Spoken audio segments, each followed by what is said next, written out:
Real fake, real fake, real fake, real fake news. Welcome to the Real Fake News. I'm your host, Jesse Bertel. Welcome to the Real Fake News. I'm your host, Jesse Bertel. What are you doing? I thought I'm That's I not what was you're gonna supposed to imitate do. you. Can you just introduce yourself? I was gonna pretend to be you because it's your show. I know I'm really cool and everybody wants to be me, but Okay, I'm actually Katharyn Grant.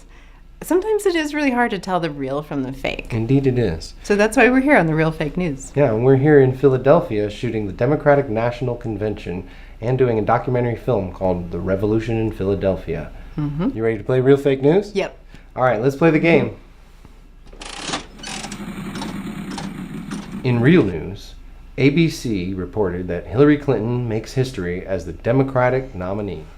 It's not great news, and a lot of people are very emotional, but we got to keep moving on. The political revolution has to continue, as does the media revolution at the Real Fake News.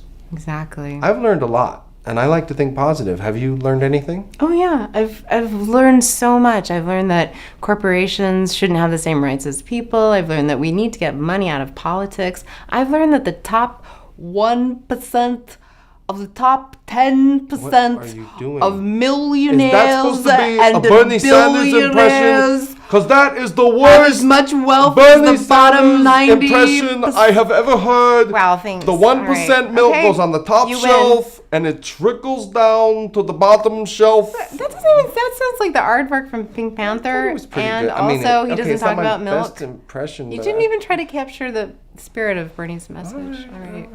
It's too soon. It's too soon. No, you're right. I think shouldn't be. we might be being Yeah, a little this is insensitive. It's a disrespectful. difficult time. It is. All right, so let's play the game. You ready to play again? Yeah. Okay, let's All play right. again. Ready? Okay. All right.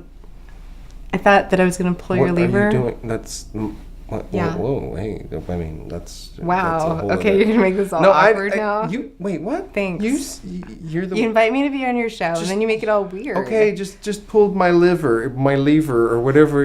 Just pull it. Okay, you want to pull my thing? Go ahead. If you put it like that, yes. Okay.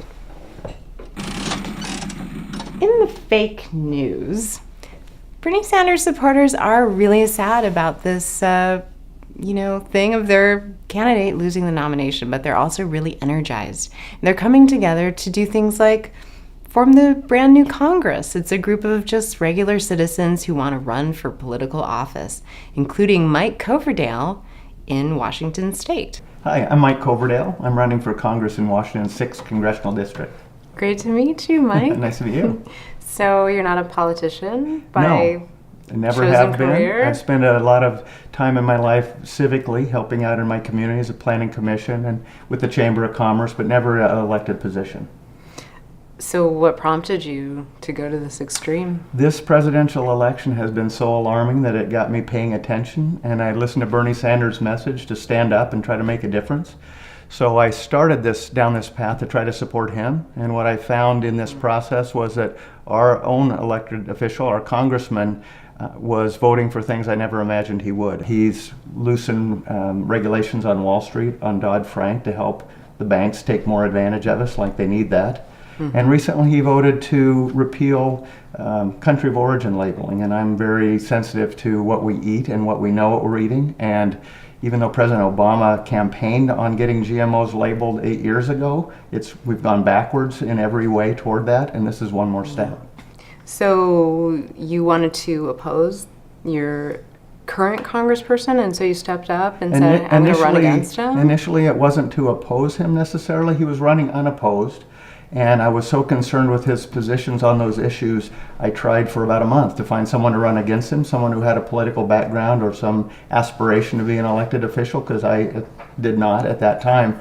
But I failed to find anyone, and it was down to the last day of filing. And so I put my name on the ballot simply to hold his feet to the fire here during the primaries if it came down to superdelegate votes, and he needed to decide if he was going to support Hillary Clinton or Bernie Sanders.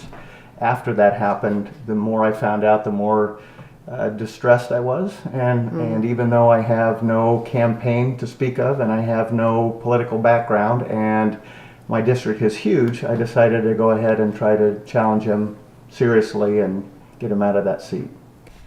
It's a powerful story. It was very interesting. Yeah, you're not going to see that on the normal news. No, and I appreciate you doing that because you've been a big help out here in Philadelphia while I'm running around trying to get all the footage I can, interview Thank people. So I really appreciate it. You've been really helpful. And you can watch all of our footage at facebook.com/therealfakenews, at twitter.com/realfakenews1, and youtube.com/walkingeyetv. So join us as I provide daily coverage of the Democratic National Convention from Philadelphia all week and show you what you won't see in the real news. Real fake, real fake, real fake, real fake news.